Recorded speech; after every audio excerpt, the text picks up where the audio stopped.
I know how this sounds.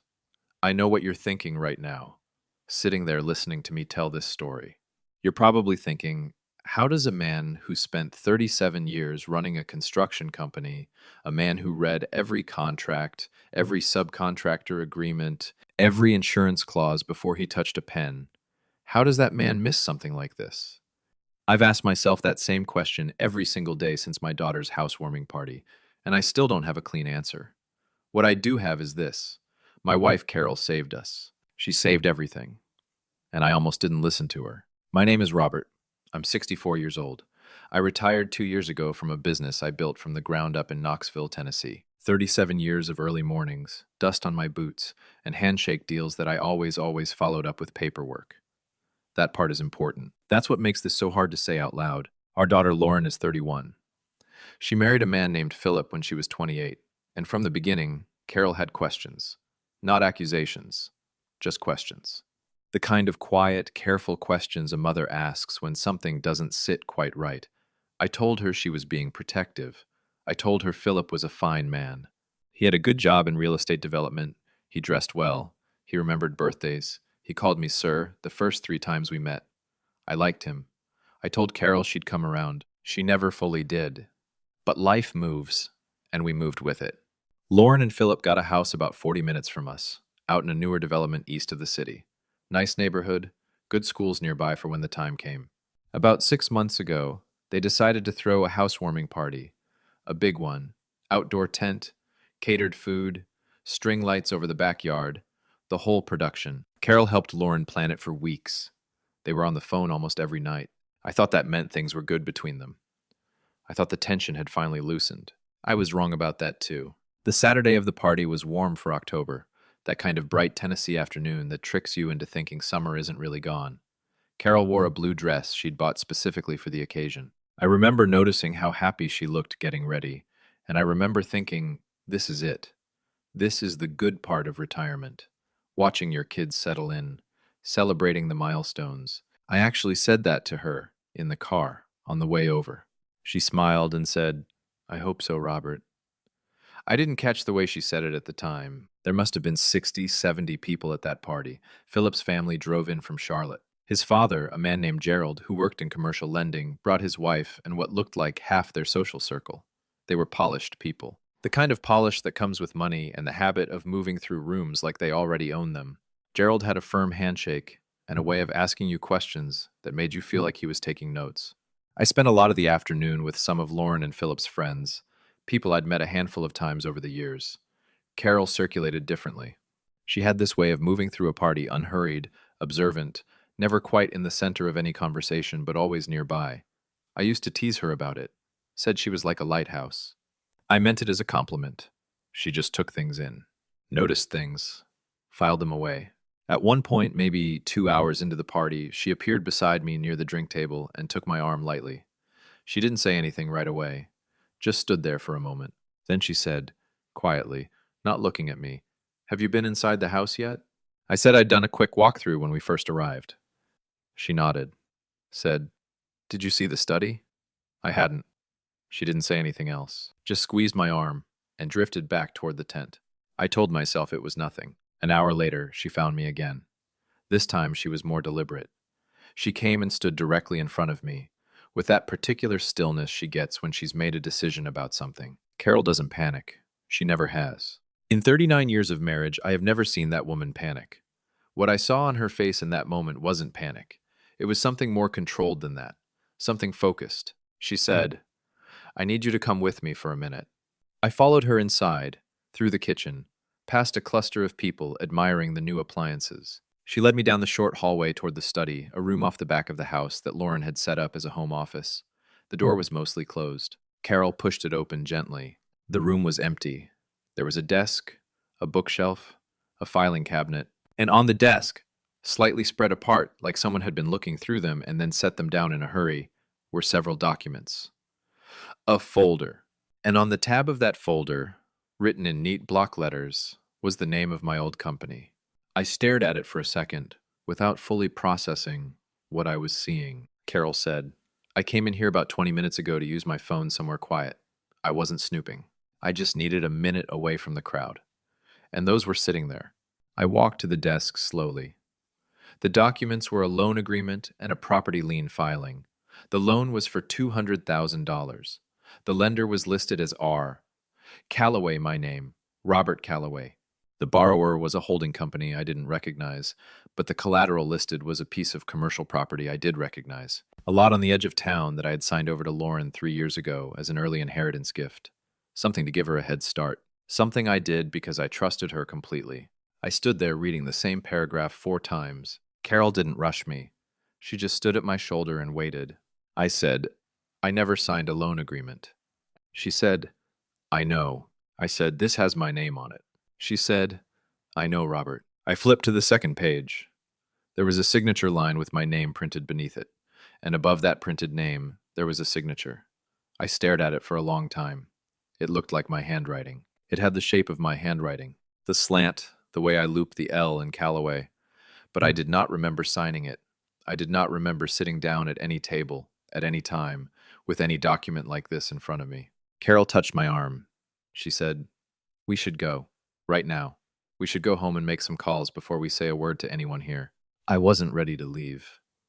Part of me wanted to walk straight out to that backyard and ask Lauren to explain herself in front of 60 people. The part of me that built a business from scratch. The part that spent 37 years making sure every single thing was documented and accounted for. That part was already cold and furious, in a way I hadn't felt since I was a much younger man. But Carol was right. She was already right, and I knew it, and I followed her. We slipped out through the front door. I don't know if Lauren saw us leave. I don't know if Philip did. We got in the car, and I sat in the driver's seat for a moment without starting the engine. My hands were on the wheel. Carol was looking straight ahead. I said, when did you first notice something? She said, Gerald, Philip's father. I watched him talking to Philip in the side yard about an hour in. Philip had his shoulders up, the way he gets when he's uncomfortable. And Gerald kept glancing back toward the house, toward the study window. It was quick. Most people wouldn't catch it. But I'd been watching that man for 3 years, and I knew something was wrong. I started the car. The drive home was quiet in a way that had weight to it. Not an empty quiet, a full one.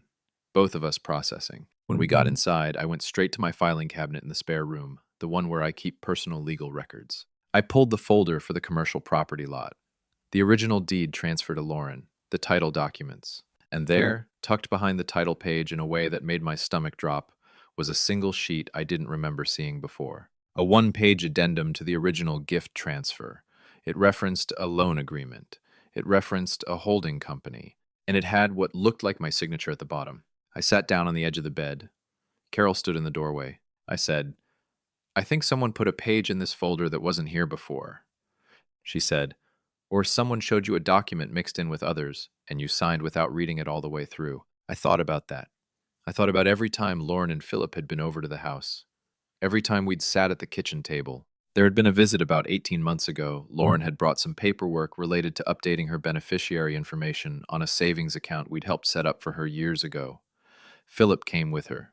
Gerald had even stopped by briefly that afternoon, which I remembered thinking was slightly unusual at the time. I had signed several documents that afternoon. Carol had been in the backyard planting bulbs. I had been alone at the kitchen table with Lauren and Philip and, for part of it, Gerald. And I had trusted my daughter completely. I called my attorney, a man named Douglas Hardy, who I've known since we were in our 30s together. It was a Saturday evening, but he answered. I told him what I'd found. He was quiet for a moment, and then said, don't contact Lauren or Philip tonight. Don't say anything to anyone. Bring me the documents first thing Monday, and we'll figure out what we're actually dealing with. Sunday was the longest day I can remember in a long time. Carol made coffee in the morning, and we sat at the kitchen table and didn't talk much. At some point, she reached across and put her hand over mine. She said, whatever this is, we're going to be okay. I wanted to believe her. I was trying to. Lauren called twice that afternoon. I didn't answer. Carol texted her that we'd had to leave early because I wasn't feeling well. Lauren sent back a string of messages asking if I was okay. I read them and didn't respond right away. I didn't know yet who I was looking at when I read her words. That's a terrible thing to say about your own daughter, but it's the truth of what those 24 hours felt like. Monday morning, I was at Douglas's office at 8:30. He spent 2 hours going through everything. When he looked up, He set his glasses on the desk and said, Robert, someone put real effort into this. The signature is a close imitation. The addendum document appears to have been inserted into your filing at some point, possibly during a home visit. The holding company is registered in Delaware, and it lists Philip Mercer as a director. He paused. It also lists Gerald Mercer. I sat with that for a moment. Douglas said, the mechanism here, if this had gone undiscovered, would have allowed that holding company to draw against a $200,000 credit line using your commercial lot as collateral. Your name as lender would have created the appearance of a private family loan, the kind of arrangement that can sometimes fall outside certain regulatory reviews. I said, and Lauren? He said, her name isn't on the holding company documents. That's either protective, she may not have known the full scope of what her husband and father-in-law were doing, or it's deliberate distancing. I didn't know which possibility was harder to sit with. Douglas sent a letter that week, formal, legal, putting all relevant parties on notice. The response came back through Philip's attorney within 48 hours, which told me everything I needed to know about how prepared they were for this moment. They had expected to be caught eventually. They just hadn't expected it to happen at a housewarming party, because my wife followed her instincts into a quiet room. Lauren called me the night after the letters went out. I answered this time. She was crying before she said a word. I let the silence sit there for a second, and then she said, Dad, Dad, I need you to know. I didn't know it was like that. Philip told me it was just restructuring.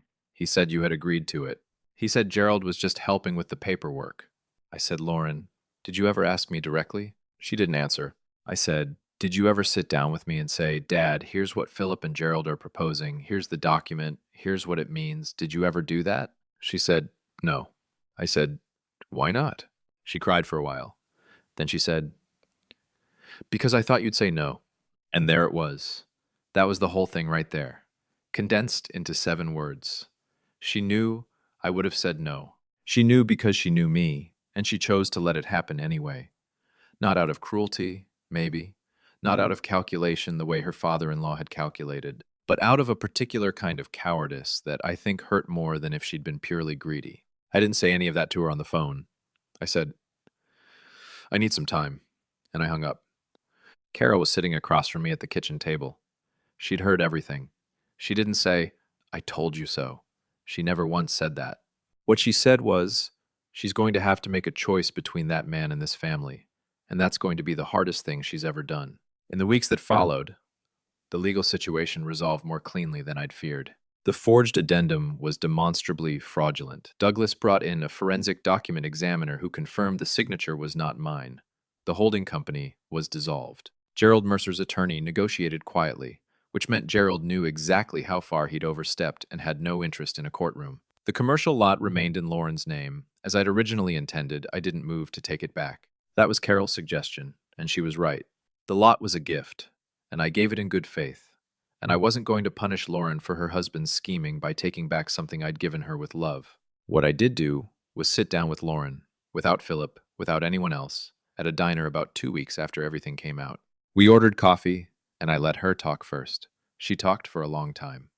She told me that Philip had been under enormous pressure from Gerald, that Gerald had been moving money around in ways that weren't entirely clean, that Philip had framed our conversation, the one at the kitchen table 18 months ago, as something I was aware of and had agreed to in principle.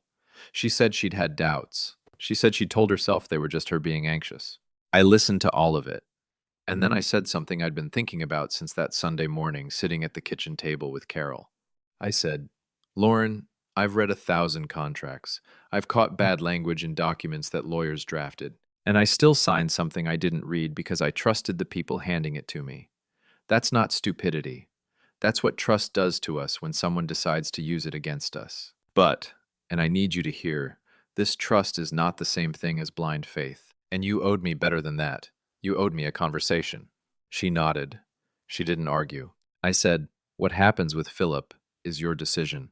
I'm not going to make it for you. But whatever you decide, you need to make it with your eyes open. Not the way I signed that paper. She looked at me across that diner table, and she looked very young and very tired, and like someone who was just now understanding what it meant to have made a real mistake. Not a small one. The kind that reshapes things.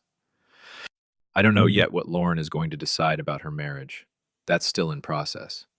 What I know is that she's been calling more, coming over for dinner once in a while, without Philip. Carol makes her coffee, and they sit in the kitchen and talk. And sometimes when I walk in, they go quiet in that way. That means they're having the kind of conversation that's just for them. I don't ask. I'm glad it's happening. Gerald Mercer I have not spoken to since the party. I don't expect I ever will. Philip I have spoken to once, briefly, at Lauren's insistence. He apologized in the way that men apologize when they're really apologizing to themselves, carefully, with a lot of words about pressure and poor decisions and things getting out of hand. I shook his hand when we were done, and I walked out to the car, and I haven't spent a minute more of my life thinking about Philip Mercer than I've had to. What I do think about is Carol. I think about the way she moved through that party without anyone noticing how carefully she was watching. I think about the moment she led me down that hallway, calm as still water, knowing what she'd found and knowing exactly how to handle it. I think about the fact that she never once said, "Robert, I told you I had questions about that man." She never weaponized being right. She just picked up the phone with me on Sunday morning and made sure we were facing the same direction. 39 years. And she still surprises me. There's a lesson underneath all of this, and I've thought about how to say it plainly because I don't think it does anyone any good to dress it up. Read what you sign. That first. Always. It doesn't matter who's handing you the pen. It doesn't matter if it's your child, your parent, your oldest friend in the world. Read every page. Read the back of the page. Read the addendum on the bottom of the last page. A signature is a legal fact, and it doesn't care how much you love the person who asked for it. But the second thing, the thing I think about more, honestly, is this. The people who are watching out for you aren't always the ones making the most noise. Sometimes they're the quiet ones, the ones moving through the room, noticing things, filing them away. The ones who take your arm at a party and say, "Have you seen the study?" The ones who don't panic. The ones who wait while you read the same paragraph 4 times. Carol still squeezes my hand sometimes at dinner. Just reaches over and holds it for a second without saying anything. It started after all of this happened. Neither of us has mentioned it. I don't think we need to.